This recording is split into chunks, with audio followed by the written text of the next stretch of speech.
Mesdames et messieurs, bonjour. Je vais sans tarder rentrer dans le vif de ce que je voulais évoquer avec vous, sans vous saluer tous, parce que je pense que les salutations ont été faites et ont été effectivement à l'image de la diversité des parties prenantes de cette démarche. Je suis bien évidemment ravie d'être là parce que l'intitulé du colloque, il part de la réponse accompagnée en transformant un peu le titre, et cette transformation elle a bien évidemment un sens particulier parce qu'effectivement il n'y aura de réponse accompagnée pour tous sans réponse coordonnée, et c'est pour cela que j'étais ravie d'intervenir devant vous aujourd'hui et d'échanger aussi avec vous.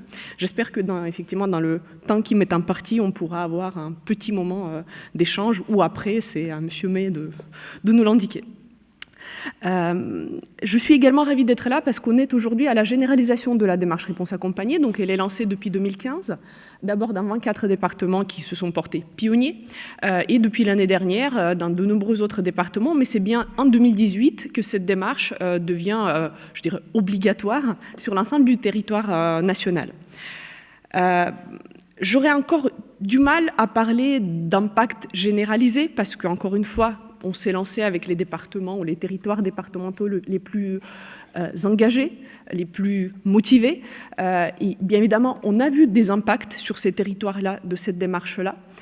Ce que j'ai surtout envie de partager avec vous, c'est deux choses. C'est d'une part le cadre dans lequel cette démarche s'inscrit, la cohérence d'ensemble des différentes réformes en cours. Je pense que c'est important à l'évoquer, M. May, parce que plusieurs intervenants déjà depuis ce matin ont évoqué le fait qu'on est dans un contexte très mouvementé et en mouvement, et que ça peut être parfois déstabilisant. Et un autre point que je voulais évoquer avec vous, en partant de l'expérience des territoires pionniers, c'est un certain nombre de points de vigilance et d'éléments clés pour la généralisation et la réussite de cette démarche. Vous dire juste deux mots sur le fait que cette démarche, elle arrive à un moment particulièrement, la généralisation de la démarche arrive à un moment particulièrement opportun à mon sens, parce qu'elle fait en écho particulier à la feuille de route gouvernementale en matière de politique en faveur des personnes en situation de handicap. Cette feuille de route que le Premier ministre a confiée à la secrétaire d'État Sophie Cluzel et qui a un cap très clair, celui de l'inclusion.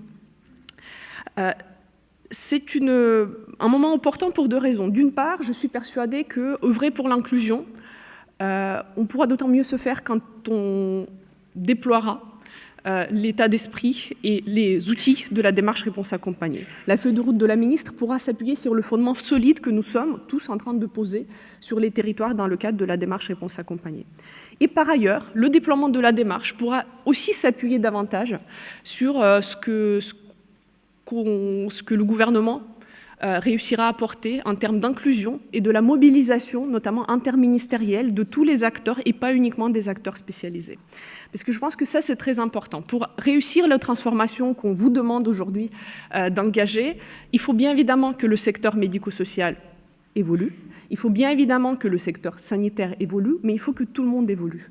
Parce que pour réussir cette transformation, on a besoin de l'école, certes, mais j'ai envie de dire l'éducation nationale est toujours présente dans ces journées-là, on travaille au quotidien avec eux, mais on a aussi besoin d'autres champs de politique publique, de la culture, du travail bien évidemment, des acteurs du développement économique, donc on a besoin de tout le monde, et c'est pour cela que cette feuille de route interministérielle que porte la secrétaire d'État, je suis assez confiante sur le fait d'embarquer tous les autres acteurs nous aidera tous collectivement à mieux apporter des réponses aux personnes en situation de handicap, parce qu'on sera tout simplement plus nombreux à pouvoir le faire.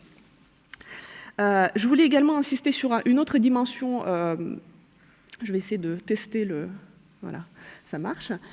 Une autre dimension de cette démarche, peut-être expliquer en deux mots la vision que nous on a au comité interministériel du handicap, de l'articulation justement entre les différentes réformes. Donc, on a le CAP, la société inclusive, comme je l'ai dit, et on a, pour nous, le fil rouge, la réponse accompagnée pour tous. Le fil rouge, tout simplement parce que cette démarche, elle se focalise sur la finalité pour les gens, pour les personnes en situation de handicap et leurs familles, et c'est pour ça que pour nous, c'est ça le fil rouge. Tout le reste, c'est des outils techniques essentiels qui vont soutenir cette démarche-là.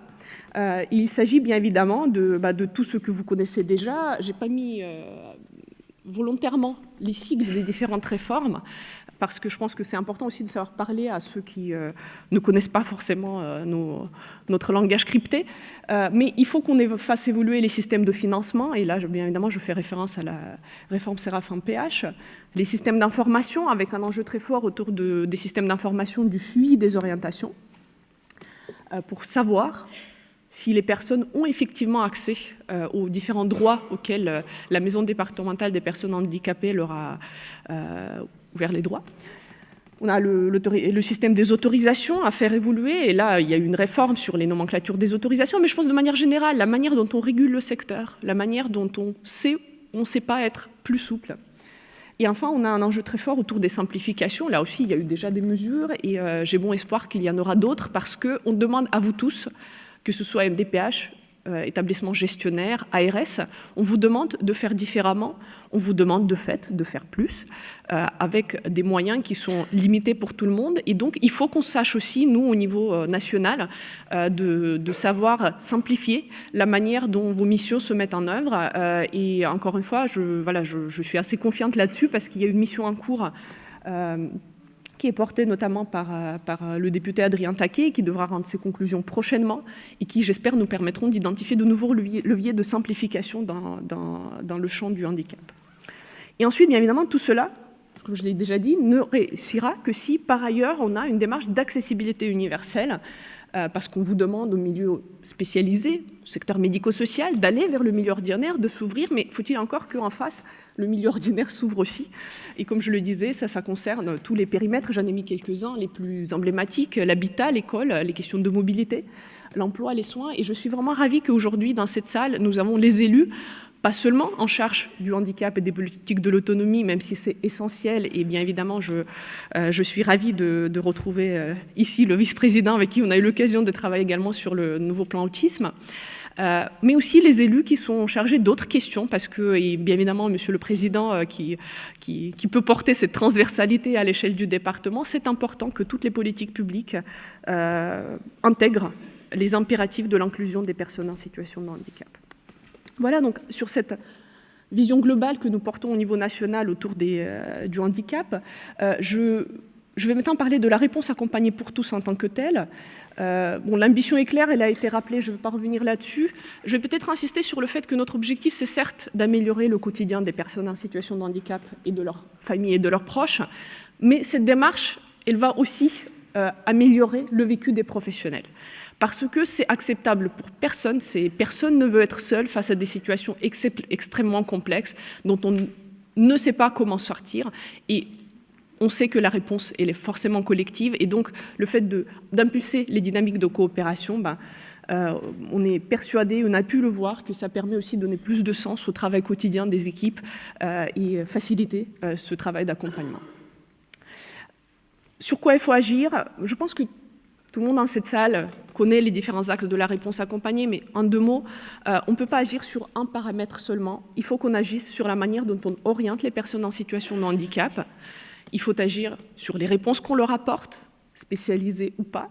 Et il faut agir sur ce qu'on appelle le pouvoir d'agir des personnes, leur capacité à s'approprier leur propre projet. Et là, quand on dit projet de vie, je ne dis pas qu'on a un projet pour toute une vie et qu'on l'a planifié 30, 50 ans à l'avance. Mais par contre, qu'on soit dans une dynamique projet à chaque fois qu'on accompagne une personne, c'est important. Mais pour ça, il faut que là aussi, que la personne et que ses proches aussi soient dans ces dynamiques-là.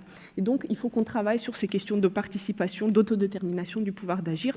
Et enfin, et ça fait écho aux 3 axes de la démarche réponse accompagnée que j'affiche tout de suite, sur lesquels je ne reviendrai pas, parce que voilà, c'est tout simplement une réponse technique à ces enjeux-là. Et ensuite, on a un axe 4 d'accompagnement au changement qui a tous les enjeux transversaux de simplification réglementaire, de système d'information, de formation. Et effectivement, je salue vraiment que ce colloque soit organisé en coopération étroite entre les acteurs de l'accompagnement et ensuite les acteurs de la formation, parce que c'est vraiment un élément clé dans la réussite de la démarche.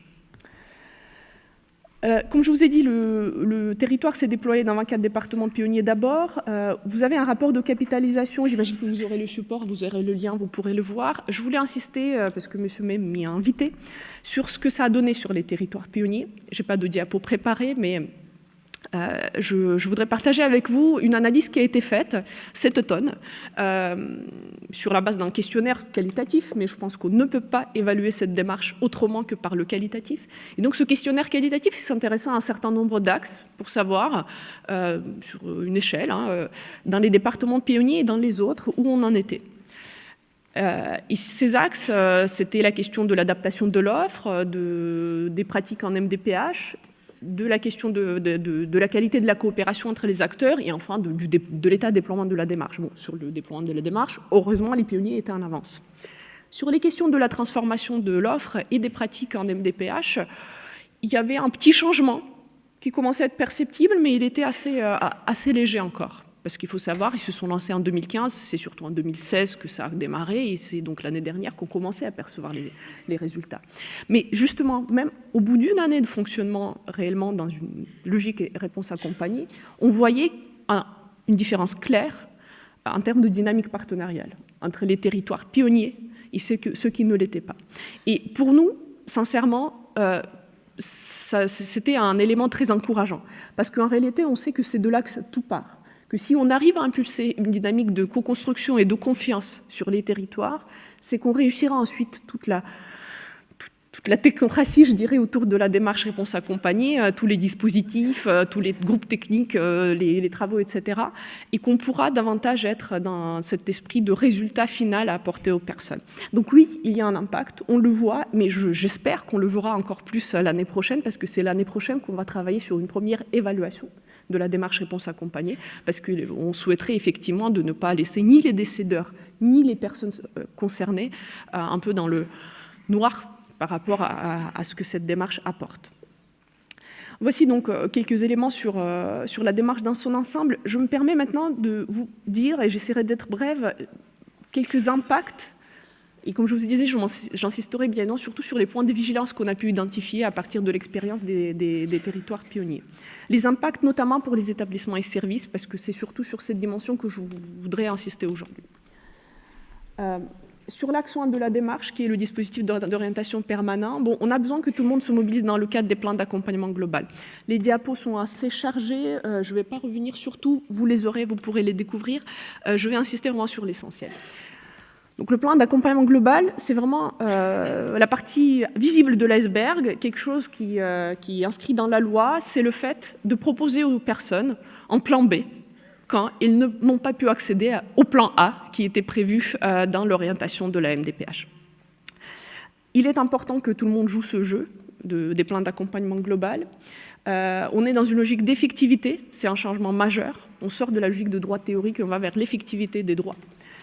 Et pour que ça fonctionne, il faut que tout le monde soit présent, suffisamment souple, proactif, et que on sorte de la méfiance un peu naturelle qu'il peut y avoir pour s'engager à accompagner une situation qui peut s'avérer complexe. Cette méfiance, elle est naturelle parce que, aujourd'hui encore, souvent, quand quelqu'un s'engage à accompagner une situation complexe, petit à petit, il risque de se retrouver tout seul. Sachez que dans le cadre des plans d'accompagnement global, sous la responsabilité de la MDPH, il y a des mécanismes qui sont prévus pour éviter cela. Le fait qu'on désigne une personne au sein de la MDPH qui est un peu le fil rouge pour cette situation, qu'on peut interpeller. Le fait que parmi ceux qui accompagnent aussi, on désigne un fil rouge. Et enfin, qu'on revoit assez systématiquement ces plans d'accompagnement global. Ce sur quoi je voulais également insister, au titre de ce premier axe de la démarche réponse accompagnée, c'est que le dispositif d'orientation permanent ne se résume pas au plan d'accompagnement global. Et ça, c'est essentiel. C'est essentiel que cet état d'esprit, ces quelques points que j'ai mis sur cette diapo, puissent être intégrés dans les pratiques de tout le monde, de la MDPH, des gestionnaires, des autorités de tarification, je pense à l'ARS au département, pour qu'on évite justement la surenchère des plans d'accompagnement global. Parce que vous ne pourrez pas, et je ne m'adresse pas que à la MDPH, mais vous collectivement, vous ne pourrez pas faire un PAG pour toutes les personnes qui sont aujourd'hui sans solution. Ce serait trop chronophage pour tout le monde. Mais donc, il faut que dans vos pratiques, vous puissiez intégrer les dimensions qui sont celles-ci, l'analyse fine des besoins, ne pas raisonner en termes de la personne a besoin d'une place en femme. Une place en femme, ce n'est pas un besoin. un besoin, c'est d'avoir un habitat, d'être accompagné par un éducateur, d'avoir besoin d'accéder aux soins, etc. On a besoin d'une certaine souplesse dans l'ouverture des droits. J'interpelle là-dessus notamment les MDPH quand je me déplace. Si on reste très rigide en dehors des plans d'accompagnement global sur les ouvertures des droits, notamment sur ce qu'on appelle les doubles orientations, etc., on risque d'avoir beaucoup de demandes de plans d'accompagnement global.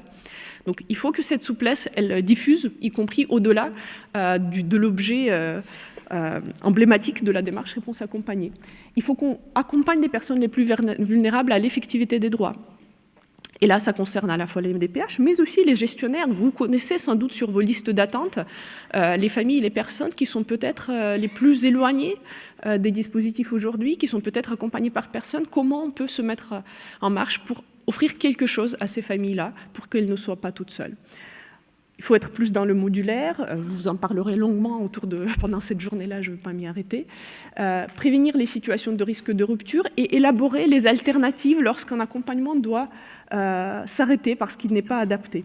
Je rappelle qu'on ne peut pas exclure une personne d'une structure sans avoir l'aval de la CDAPH. Je sais que c'est un sujet très compliqué, mais j'insiste là-dessus. Un plan d'accompagnement global, ce n'est pas une solution. Ce n'est pas une alternative à un accompagnement effectif. Si vous avez au sein de votre structure une personne pour laquelle vous ne savez plus comment l'accompagner convenablement, ça arrive, bien évidemment. La solution, ce n'est pas de la faire sortir en disant « pour vous, on a fait une demande de PAG ». La solution, c'est d'essayer de préconstruire ce PAG, d'aller chercher les partenaires qui peuvent vous aider, d'aller chercher éventuellement le département et l'ARS s'il y a une question de moyens qui se pose de manière flagrante, s'il y a un professionnel qui n'est pas prévu dans vos effectifs mais qu'il faut absolument une compétence pour accompagner la personne. Et si vous n'avez pas pu le faire vous-même, bien évidemment, vous pouvez solliciter la MDPH pour consolider cette démarche-là, pour mettre en place la mécanique de plan d'accompagnement global, de groupe opérationnel, de synthèse, etc. Mais on ne peut pas considérer que le PAG, c'est la solution quand on n'y arrive plus. C'est un outil, mais c'est tout un état d'esprit, je pense, à avoir, qui est celui de ne pas laisser les gens sans solution. Et si j'insiste beaucoup sur ce point, c'est que sur certains territoires pionniers, on a vu des dérives, où finalement on voulait apporter une réponse accompagnée pour tous, mais où pour certaines personnes, on s'en est servi en quelque sorte de ce dispositif pour finalement les laisser sans aucune solution, en tout cas sur un laps de temps. Et donc c'est important d'insister là-dessus. Il faut que vous soyez tous réactifs dans l'ajustement des droits. Et là, je pense bien évidemment à la MDPH, là aussi en flux et pas uniquement pour les situations de plan d'accompagnement global. Sur l'axe 2 de la démarche, je vais être très bref parce que vous allez beaucoup aborder ce sujet aujourd'hui tout au long de la journée. Sur le fait qu'on a besoin de renforcer les capacités d'accompagnement, je voudrais insister sur un point, ça ne se fait pas non plus à moyen complètement constant. On a encore le plan quinquennal de transformation de l'offre qui est en cours, on a le plan autisme qui est en cours de finalisation, mais il est clair, tous les rapports l'ont dit, on ne peut plus faire comme avant, même avec des nouveaux crédits. Il faut donc qu'on construisent des réponses plus intégrées, donc là où plusieurs acteurs sont en capacité d'intervenir ensemble autour d'une situation, et notamment des acteurs du milieu ordinaire. Ça implique aussi des réponses mieux graduées en fonction des besoins. Il y a clairement aujourd'hui dans les établissements en internat des personnes qui pourraient être accompagnées en milieu ordinaire si on avait des solutions d'accompagnement convenables en milieu ordinaire, tout comme on a à domicile des personnes qui auraient vraiment besoin de tout un plateau technique pour être accompagnées convenablement. Et on a besoin des réponses qui sont respectueuses de l'objectif d'inclusion. J'insiste là-dessus, on ne prône pas la désinstitutionnalisation au sens où on va fermer tous les établissements, bien évidemment. Pour être dans le milieu ordinaire, pour beaucoup de personnes en situation de handicap, il faut être bien accompagné dans cette démarche d'inclusion. Donc il faut bien qu'il y ait des structures spécialisées qui puissent le faire, y compris pour certains en offrant des solutions d'habitat, d'hébergement.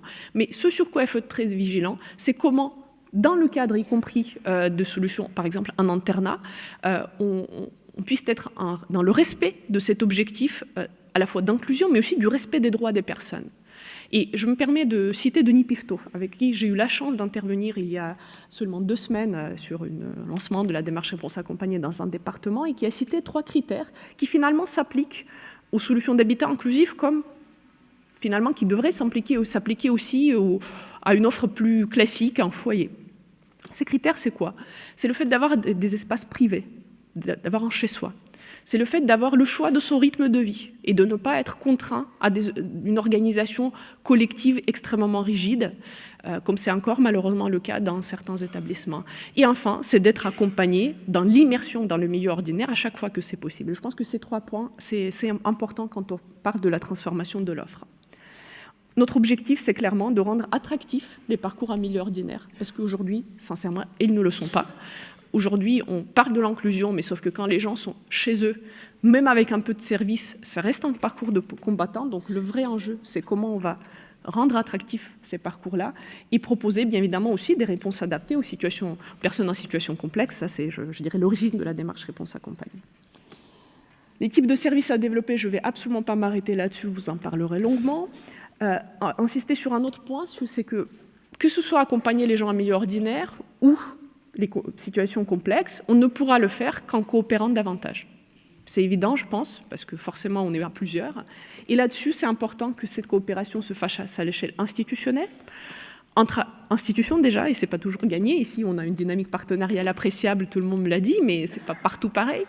Qu'on puisse aussi porter des travaux, par exemple, sur les admissions, c'est important, c'est quelque chose qui se travaille de plus en plus dans le cadre de la démarche réponse accompagnée, et qu'on puisse avoir des projets concrets entre les acteurs médico-sociaux et sanitaires. Moi, je suis assez convaincue que ce n'est pas juste en faisant une convention qu'on réussira le partenariat, c'est en construisant des objets concrets. Dans le cadre, par exemple, des projets de télémédecine, de consultations dédiées, d'équipes mobiles. C'est tous ces objets très pratiques qui permettent aux acteurs, aux professionnels de se connaître, d'avoir leur numéro de téléphone respectif, et c'est comme ça aussi qu'on coopère mieux ensuite. Et enfin, bien évidemment, autour des parcours individuels, il faut aussi que cette coopération se fasse au quotidien, et cela implique 2 choses, c'est que de se connaître les ressources du territoire, et c'est aussi bien évidemment d'échanger des informations dans le respect des normes qui existent, mais sans trop de frilosité non plus, parce qu'on voit que des fois on s'impose des contraintes qui en réalité n'existent pas dans la loi. Je vous ai mis quelques liens sur les chantiers en cours au niveau national, vous pourrez consulter les documents que j'ai mis. Je voulais insister, je sais qu'il me reste 2 minutes, sur l'axe 3, la question de la participation des personnes, un principe très partagé mais très compliqué à mettre en place, et pourtant essentiel, au-delà de l'aspect philosophique et du respect des textes, si on veut que les gens puissent aller vers les parcours plus modulaires et plus en lien avec le milieu ordinaire, il faut que ces personnes puissent se projeter dans ces parcours-là, ce qui n'est pas forcément le cas, et aussi que les professionnels puissent les accompagner dans ces parcours, ce qui n'est pas non plus forcément le cas. La porte d'entrée qu'on a choisie dans la démarche réponse accompagnée, c'est tout ce qui est accompagnement par les pairs. C'est à la fois la mobilisation des pairs au moment de l'élaboration de la réponse aux besoins, je pense notamment au niveau des MDPH, c'est la question de l'accompagnement par les pairs, de la pair-aidance dans les accompagnements, et je prends un exemple très simple, sur les questions sur lesquelles les établissements et services ont souvent du mal, de la vie affective, de la vie sexuelle, ça peut être très, très, très utile d'impliquer une personne qui elle-même vit déjà en couple pour pouvoir partager ça avec ses pairs. Et enfin, le développement de la formation par les pairs, et là je m'adresse notamment aux représentants du secteur de la formation de la recherche qui sont présents dans la salle, c'est important que les personnes en situation de handicap ou proches puissent, sous condition d'être formés, bien évidemment aussi, à cette posture de formateur-pair, puissent être impliqués dans les formations. Dans les établissements et services, ce qu'on attend de vous, c'est déjà que vous puissiez, dans vos réseaux, dans vos établissements, d'identifier les personnes qui ont, d'après vous, la capacité de s'engager dans cette démarche et d'être père aidant, par exemple, des personnes qui ont un peu de recul sur leur situation et qu'on pourrait accompagner là-dessus. Conduire des réflexions sur comment intégrer ces pratiques-là dans vos accompagnements, dans les projets d'établissement, dans les projets individuels, et enfin intégrer dans vos commandes de formation une exigence de présence des formateurs pairs, c'est important. On peut impulser des choses au niveau national, mais c'est finalement, la demande doit aussi venir de vous. Et ce qui est important aussi, c'est ne pas se limiter bien évidemment à cette question de pair-aidance, agir sur d'autres facteurs qui peuvent renforcer l'autodétermination des personnes. Je pense déjà dans l'approche qu'on a à la construction des projets individuels d'accompagnement, ne pas partir que des besoins, mais aussi des compétences et des ressources des personnes. Il me semble que ce point sera développé après également. Avoir des outils et des pratiques de recueil des attentes des personnes sur les repas, sur l'aménagement des espaces, etc., d'être dans cet échange-là avec les personnes, de Favoriser la participation active des personnes à l'élaboration des projets de services et d'établissements, ça se fait très très peu. Vraiment, les participants des personnes accompagnées dans les groupes de travail, etc. Et pourtant, ça s'est fait et ça porte ses fruits. Et enfin, l'accompagnement en fonction de représentation, là je pense notamment à tout ce qui est les CVS, où pour que cette participation se passe de la bonne manière, ça se construit dans le temps et ça s'accompagne. Voilà donc les points sur lesquels je voulais insister. Sur l'axe 4, un message peut-être à vous faire passer au-delà de tout le reste, c'est la question de la formation notamment croisée, sortir un peu de la logique de formation par type de métier ou par type de structure et être dans des logiques pluridisciplinaires autant que c'est possible, et aussi dans les aspects très concrets d'analyse des pratiques au niveau de ces démarches de formation des professionnels. Là aussi, je m'adresse à la fois aux gestionnaires d'établissements, mais aussi bien évidemment aux acteurs de la formation présents dans la salle. Voilà donc ce que je voulais vous dire aujourd'hui, partager avec vous, et je pense qu'on aura après un moment d'échange, monsieur May, c'est bien ça.